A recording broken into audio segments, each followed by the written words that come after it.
అనకాపల్లి లోక్సభ పరిధిలోని ప్రజలు స్థానికేతరులను ఓడిస్తారని ఇది చరిత్ర చెబుతున్న సత్యమని అనకాపల్లి వైఎస్ఆర్ కాంగ్రెస్ పార్టీ ఎంపీ అభ్యర్థి బోడి ముత్యాలనాయుడు అన్నారు. గతంలో ఇక్కడ పోటీ చేసిన స్థానికేతరులైన లోకారపు సూర్యప్రకాష్ రావును అల్లు అరవింద్ను ఓడించిన ఘనత అనకాపల్లి ప్రజలదని చెప్పారు. బీజేపీ అభ్యర్థి సీఎం రమేష్ కూడా ఇదే విధంగా అనకాపల్లి ఓటర్లు బుద్ధి చెప్తారని ఎద్దేవా చేశారు. బీజేపీ ఎంపీ అభ్యర్థి సీఎం రమేష్లా నేను బ్యాంకులను మోసం చేయలేదని, దోపిడీలు చేయలేదని అన్నారు. నర్సీపట్నం ఎమ్మెల్యే పెట్ల ఉమాశంకర్ గణేష్ క్యాంపు కార్యాలయంలో విలేకరుల సమావేశం ఏర్పాటు చేశారు.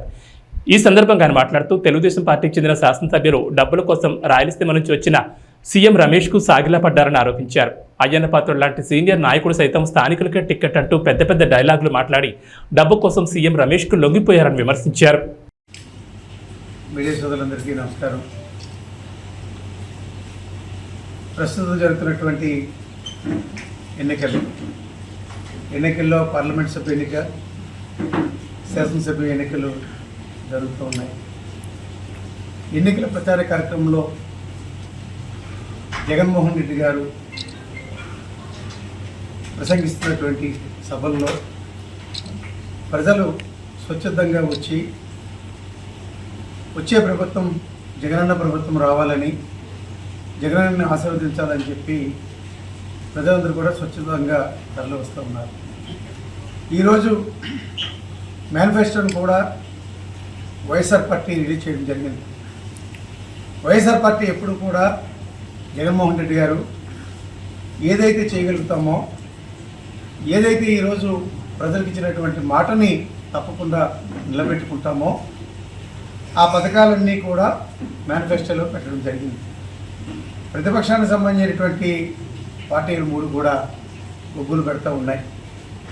ప్రజలు విశ్వసించాలి కానీ ప్రతిపక్షాలు విశ్వసించాల్సినటువంటి అవసరం అయితే లేదు. ప్రజలు జగన్మోహన్ రెడ్డి గారు మాట ఇచ్చారంటే చేస్తారు అనేటువంటి ప్రగాఢమైనటువంటి నమ్మకం ప్రజలకు ఉంది. కాబట్టి ఈరోజు 2019లో ఏం చేయగలుగుతామో ఆ రోజు నవరత్నాల కార్యక్రమాలు అమలు చేస్తామని చెప్పి ఆ రోజు చెప్పడం జరిగింది. మరలా ఈరోజు 24లో జరుగుతున్నటువంటి సార్వత్రిక ఎన్నికల్లో మా మేనిఫెస్టోని, మా సిద్ధాంతాన్ని కూడా పార్టీ ఇప్పటికే రెడీ చేయడం జరిగింది. ప్రజలు ఎక్కడా కూడా ఆక్షేపణ లేకుండా స్వాగతించారు. ఎందుకు అనంటే ఈరోజు రాష్ట్రంలో ఉన్నటువంటి ఆర్థిక పరిస్థితులన్నీ కూడా ప్రజలందరికీ కూడా తెలుసు. ఎంతో కావాలని కోరుకున్నప్పటికీ కూడా ఉన్నటువంటి పరిస్థితుల్ని ప్రజలు అర్థం చేసుకొని ఇచ్చేది ఏదైతే ఉందో అదే జగనన్న చెప్తాడని చెప్పి తప్పనిసరిగా ఇచ్చిన మాట ప్రకారంగా ఈ కార్యక్రమాలన్నీ కూడా అమలు అవుతాయనేటువంటి ఒక దృఢ సంకల్పంతో ప్రజలందరూ కూడా విశ్వసిస్తూ ఉన్నారు. ఇక చంద్రబాబు నాయుడు జగన్మోహన్ రెడ్డి గారు నవరత్నాలను అమలు చేసేటువంటి పరిస్థితుల్లో ప్రజల్ని సోమరపోతులు చేస్తున్నారు అనేటువంటి మాట్లాడినటువంటి చంద్రబాబు నాయుడు మరి ఈరోజు తను 2014 నుంచి 2019 వరకు కూడా ఇచ్చినటువంటి మేనిఫెస్టో ఏదైతే 2014 ఎన్నికల్లో ప్రజలకు ఇచ్చినటువంటి హామీల్ని ఎంతవరకు నిలబెట్టుకోగలిగినారు? బేషరతుగా రైతు రుణాలు మాఫీ చేస్తామని చెప్పాడు చంద్రబాబు నాయుడు. చేశాడా? డ్వాక్రా అక్కచెల్లెమ్మల్ని బ్యాంకులకు వెళ్ళి లోన్ కట్టొద్దని చెప్పాడు. పూర్తిగా ఆ మాఫీని అంతటి కూడా మీ చేతుల్లో పెడతామని చెప్పి చేశాడా? యువకులకు ఉద్యోగ అవకాశాలు కల్పిస్తామని చెప్పాడు. ఉద్యోగ అవకాశం కల్పించకపోతే నిరుద్యోగం గుర్తిస్తామని చెప్పాడు. ఇవేమైనా అమలైనాయా? బీసీలకి ప్రతి సంవత్సరం కూడా 10,000 కోట్ల చొప్పున 5 సంవత్సరాల్లో 50,000 కోట్లతో బీసీ సంక్షేమం గురించి ఖర్చు చేస్తామని చెప్పాడు. ఇదేమైనా జరిగిందా?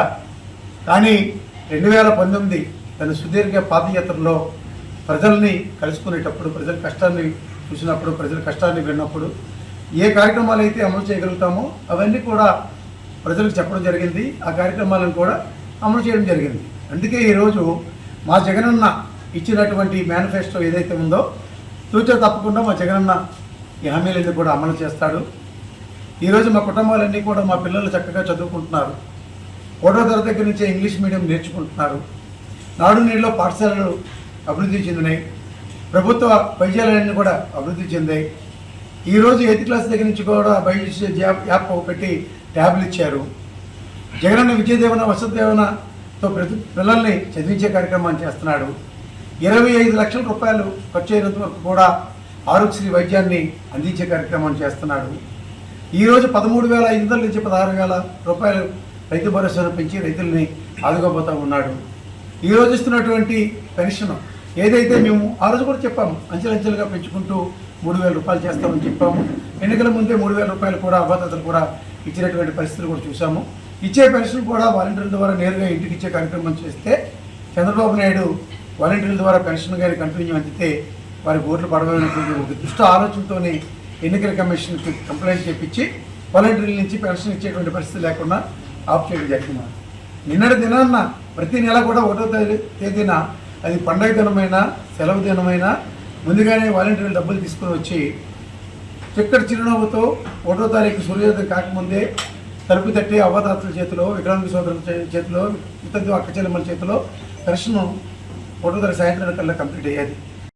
అభ్యర్థులు సీఎం రమేష్ దగ్గర మోకరెళ్ళి ఈరోజు నర్సీపట్నం అభ్యర్థి సైతం కొడుకుని పార్లమెంట్ సభ్యుడిగా తప్పనిసరిగా పెట్టాలని చెప్పి చంద్రబాబు నాయుడికి అల్టిమేటం జారీ చేసినోడు సీఎం రమేష్ ఇచ్చినటువంటి డబ్బుకు గుర్తుపడి ఈరోజు ఆ మాట్లాడకుండా అనేక సందర్భాలు మా శాసనసభ్యుడు గణేష్ చెప్పడం జరిగింది. గణేష్ మాట్లాడడానికి ఈరోజు కూడా సమాధానం చెప్పలేనటువంటి పరిస్థితుల్లో ఉన్నాం. గడిచినటువంటి ఎన్నికల్లో కూడా గణేష్ ఏ విధంగా గెలిపించారు? నీ పాలనలో నువ్వు మంత్రిగా ఉండేటప్పుడు, నువ్వు పంచాయతీ మంత్రిగా ఉండేటప్పుడు ఈ నియోజకవర్గానికి కానీ ఈ ప్రాంతానికి కానీ నువ్వు చేసింది ఏమైనా ఉందా? ఈరోజు జగన్మోహన్ రెడ్డి గారి నాయకత్వంలో ఈ నర్సీపట్నం నియోజకవర్గానికి ఒక మెడికల్ కాలేజీ తీసుకొచ్చాం. ప్రత్యేకించి గణేష్ జగన్మోహన్ రెడ్డి గారి దగ్గర కూర్చొని అన్నా మాకు మెడికల్ కాలేజీ ఇవ్వండి అని అంటే వెంటనే గణేష్కి ఇచ్చిన మాట ప్రకారంగా ఇక్కడ ఆల్రెడీ పనులు జరుగుతూ ఉన్నాయి. తాండవ రిజర్వేర్ ప్రాజెక్టుకి సంబంధించినటువంటి కెనాల్స్ ఆధునీకరణ జరగలేదని చెప్పి అంటే సుమారుగా 400 కోట్ల పైచీలకు జగన్మోహన్ రెడ్డి గారు వచ్చి శంకుస్థాపన కూడా చేయడం జరిగింది. టెండర్ల ప్రక్రియ పూర్తయింది, పనులు కూడా జరుగుతాయి. ఈ ప్రాంత రైతాంగానికి మేలు చేసేటువంటి కార్యక్రమం తాండవ రిజర్వేర్ అనేటి ఈ ప్రాంత రైతులకి కావాల్సినటువంటి కార్యక్రమం ఇది. శాశ్వతంగా పంటలు పండాలి, నిత్యం వాటర్ పారాలి, త్రాగునీటి అవసరాలు తీరాలి అంటే తాండవ రిజర్వేర్ని ఆధునీకరణ చేయాలి. నిర్మాణం చేసిన దగ్గర నుంచి కూడా అనేక పార్టీలు అధికారంలోకి వచ్చినప్పటికీ కూడా ఏది కూడా పట్టించుకోకుండా ఈరోజు సీఎం రమేష్ మాట్లాడుతూ ఉన్నాడు. ఈరోజు నువ్వు రాజ్యసభ మెంబర్గా 2 దఫాలుగా చేస్తూ ఉన్నావు. ఏం చేసావు ఈ ప్రాంతానికి? అనకాపల్లి పార్లమెంట్ గురించి ఏ రోజైనా మాట్లాడావా? విశాఖపట్నం స్టీల్ ప్లాంట్ గురించి నరేంద్ర మోడీ మీద ప్రైవేటీకరణ చేయొద్దని చెప్పి ఎప్పుడైనా సరే ఒత్తిడి తీసుకొచ్చావా? ఈరోజు నీకు గుర్తొచ్చిందా? ఇండస్ట్రీ డెవలప్మెంట్ చేస్తానని చెప్పి ఇప్పుడు దాకా ఎందుకు చేయలేకపోయినావు? ఈ ప్రాంతంలోనూ నామినేషన్కి వేయడానికి వచ్చినప్పుడు తప్ప ఈ ప్రాంతంలో ఎప్పుడైనా అడుగు పెట్టావా? ఈ ప్రాంత సమస్యలు తెలుసా? ఈ ప్రాంత ప్రజలకు మనోభావాలు తెలుసా? ఏ రోజైనా కేవలం నీ సంపాదన దాచుకోవడానికి దోచుకున్నటువంటి దాన్ని అడ్డుగోలుగా దోచుకున్న సంపాదనని దాచుకోవడానికి ఎటువంటి ఎంక్వైరీలు కూడా లేకపోకుండా ఉండేదానికి తెలుగుదేశం పార్టీలో ఉండేటువంటి వాడు చంద్రబాబు నాయుడు పంపిస్తే నువ్వు బీజేపీలోకి వెళ్ళావు. వాస్తవంగా ఈరోజు కూడా నీ బ్లడ్లో ఉన్నటువంటిది తెలుగుదేశం బ్లడ్ తప్ప బీజేపీ బ్లడ్ కాదు. అందుకే ఈరోజు ఆర్ఎస్ఎస్లో ఉన్నటువంటి వారు సైతం, బీజేపీ పార్టీలో ఉన్నటువంటి వారు సైతం నీకు ఓటు వేయడానికి ఈ ప్రాంతంలో ఎవరు కూడా సిద్ధంగా లేరనేటువంటి విషయాన్ని ఇప్పటికే నువ్వు తెలుసుకున్నామని చెప్పి ప్రజలు మాత్రం స్థానికుడికే పట్టణం కట్టాలని గడిచిన ఎన్నికల్లో ఒకసారి గుర్తు తెచ్చుకుంటే స్థానికేతరులు ఇక్కడ పార్లమెంట్ మెంబర్గా పోటీ చేయడానికి వస్తే ఒక నూకారు సూర్యప్రకాశ్రావుకి, ఒక అల్లు అరవింద్కి ఏ విధంగా అయితే బుద్ధి చెప్పి పంపించారు, అలాగే నీకు కూడా కడప నుంచి అనకాపల్లికి దిగుమతి అయినావు. కానీ మళ్ళీ పార్సల్ చేసి ఎగుమతి చేసి పంపించడానికి అనకాపల్లి నియోజకవర్గ పార్లమెంట్ నియోజకవర్గ ప్రజలంతా కూడా సిద్ధంగా ఉన్నారు. చంద్రబాబు నాయుడు తాలూకు ఆలోచన విధానం వల్ల, కంప్లైంట్ వల్ల ఈరోజు వారందరూ కూడా ఇబ్బంది పడేటువంటి పరిస్థితులు ఉన్నాయి. ఒక 4 రోజులు ఇబ్బంది పడాలేమో, మళ్ళీ జగనన్న ప్రభుత్వం రాబోతా ఉంది. వాలంటీర్ వ్యవస్థని పునరుద్ధరిస్తాము. తప్పనిసరిగా ఎప్పటిలాగానే 1వ తారీఖు ఉదయాన్నే సూర్యోదయం కాకముందు తలుపు తట్టి ఇప్పటివరకు ఏ విధంగా అయితే వాలంటీర్ ద్వారా పెన్షన్ ఇచ్చామో అవన్నీ కూడా కొనసాగుతాయి. అలానే మరి ఏదైతే ప్రజలు ఆకాంక్ష ఏదైతే ఉందో వాటిని నెరవేర్చే విధంగా వాహన మిత్రుని కంటిన్యూ చేస్తాము. ఏ ఒక్కరిని కూడా ఇబ్బంది పెట్టేటువంటి పరిస్థితులు కూడా ఉండవు. ప్రజలు జగన్మోహన్ రెడ్డి గారి తాలూకా మేనిఫెస్టోని స్వాగతించారు కాబట్టి ఎక్కడ కూడా ప్రజల నుంచి వ్యతిరేకత అనేటువంటిది జగనన్న ఇచ్చినటువంటి మేనిఫెస్టో బాగోలేదన్నమాట ఏ ఒక్కరు కూడా చెప్పలేదు, మాట్లాడలేదు. చంద్రబాబు నాయుడు మీదే మాట్లాడుతున్నారు. చంద్రబాబు నాయుడు ముందు మాట్లాడింది ఏంటి? ఈరోజు అడ్డుగోలుగా హామీ ఇచ్చింది ఏంటి? ఆ రోజు జగన్మోహన్ రెడ్డి గారే చేసిందే సాధ్యం కాలేదనేది ఈరోజు అంతకన్నా ఎక్కువ ఇస్తాననేది ఏ విధంగా సాధ్యం అవుతుంది? ఇదంతా కూడా ప్రజలు వెలువలుగా ప్రజలు చాలా తెలివైనటువంటి వారు. చంద్రబాబు నాయుడు ప్రజలు మభ్య పెట్టి ఏదైనా చేయొచ్చు అని అనుకుంటున్నారు. కానీ ప్రజలు విజ్ఞులు, స్వతహాగా ఆలోచించేటువంటి శక్తి ఈరోజు ప్రతి ఓటర్ కూడా ఉంది. ఈరోజు జగనన్న ఏంటి, జగనన్న పరిపాలన అంటే ఏంటి, జగన్ ఇచ్చేటువంటి సంక్షేమం అంటే ఏంటి తెలిసినటువంటి ప్రజలు పోలింగ్ రోజున వారికి ఇచ్చేటువంటి 2 ఓట్లు కూడా పార్లమెంటు సభ్యుడికి, శాసనసభ్యుడికి, 7 నియోజకవర్గాల్లో పార్లమెంటు సభ్యుడికి కూడా ఇచ్చి 7 నియోజకవర్గాలు పార్లమెంటు సభ్యుడిని అత్యధిక ఓట్ల మెజారిటీతో గెలిపించేయడానికి సిద్ధంగా ఉన్నారు. ఇక ఈ సీఎం రమేష్ అనేటువంటి వాడు సినీ యాక్టర్లు తీసుకొస్తాడు, సినీ యాక్టర్లు రోడ్ల మీద తిప్పుతాడు, సినీ యాక్టర్లు చూసి ఓట్లేస్తారా? స్థానిక సంస్థలు తెలిసినోడికి, స్థానికుడికి నిత్యం ప్రజలతో, ప్రజా అవసరాలతో మమేకమై ఎప్పుడు ప్రజల గురించి ఆలోచన చేసి అందుబాటులో ఉండి ఒక ఫోన్ కాల్తోనే వాళ్ళు సంతృప్తిపరిచి ఎటువంటి సమస్యలైనా సరే ఇట్టే తీర్చేటువంటి నాయకుడి గురించి ఆలోచిస్తున్నారు తప్ప కడప నుంచి అక్కడి నుంచి ఇక్కడికి వచ్చి డబ్బు సంచులతో ఎన్నికలు చేద్దామనంటే సిద్ధంగా లేరు. తన దగ్గర ధనబలం ఉంది, వైఎస్ఆర్ పార్టీ అభ్యర్థుల దగ్గర జనబలం ఉంది, జగన్మోహన్ రెడ్డి గారు ఆశీస్సులు ఉన్నాయి, జగన్మోహన్ రెడ్డి గారు 5 సంవత్సరాల్లో చేపట్టినటువంటి సంక్షేమం ఉంది, అభివృద్ధి ఉంది. దీన్ని స్వాగతిస్తూ ఉన్నారు ప్రజలు. ఎక్కడికి వెళ్ళినా సరే సినీ యాక్టర్లు తీసుకొచ్చి రోడ్ల మీద రోడ్డు షోలు చేపిస్తున్నారు. ప్రజలు నమ్మట్లా, విశ్వసించట్లా.